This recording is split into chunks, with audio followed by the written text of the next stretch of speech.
Hello and welcome. In this video, I'd like to introduce you to one of the newest products in our range for our Loxon partners. It's the Tree-to-Air Bridge.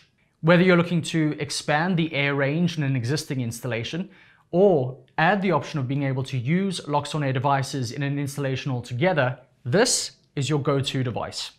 In this video, we take a closer look at installing it, pairing it in Loxon Config, as well as a couple of application examples. Let's take a look.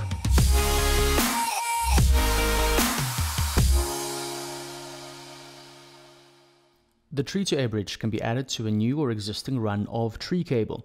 As you've now come to know, the green-green-white is for tree communication and the orange-orange-white would be for the supply of 24 volts DC. When you're deciding which run of tree cable to add the device to, bear in mind that the associated branch of the tree extension should have sufficient allowance for adding more tree devices, with each branch able to accommodate up to 50 devices. Then, with its small form factor, the Tree-to-Air Bridge can be installed in most conventional backboxes. Once the tree cable has been physically connected to the Tree-to-Air Bridge, we can turn to the built-in LED of the device to see its status.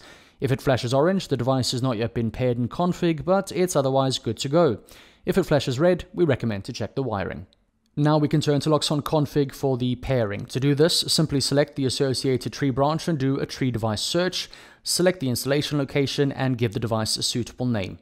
Once you've completed the steps in this pairing dialog, you'll now be able to add an air device.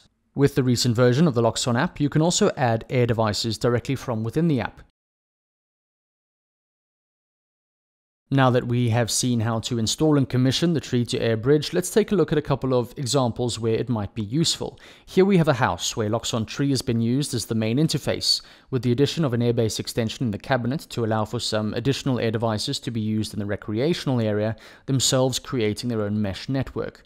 Now, you may or may not have known that a future extension is planned for the house, but either way, you've followed general best practice and made sure that the tree branches have remaining device allocation available. When it comes time to build the Master Suite extension of this home, you're able to install a Tree-to-Air Bridge at the end of the run in the hallway. Naturally, you wouldn't have been able to install a secondary cabinet for an airbase extension in this kind of location. Now that you have the Tree-to-Air Bridge installed here, all the air devices that are included in the Master Suite will be able to form their own mesh network, communicating back to the cabinet facilitated by the Tree-to-Air Bridge. Now let's take a look at a commercial application. Here we have an example of a conventional rectangular office space. The layout of the building provides space for a cabinet in the riser behind the reception area on the west. You're planning though to use both tree and air in this installation. To do this, at planning stage, you decide to include a Tree-to-Air Bridge on the west side of the building in the reception area, as well as on the end of a run going to the east of the building. This makes sure that the remote airs in the meeting rooms and presentation rooms are covered, and even the touch and grill on the terrace for those all-important staff get-together barbecues on a Friday afternoon.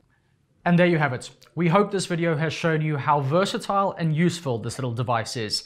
Find more information on the Loxon website and web shop. Subscribe to the YouTube channel to stay up to date. For now though, thanks for watching.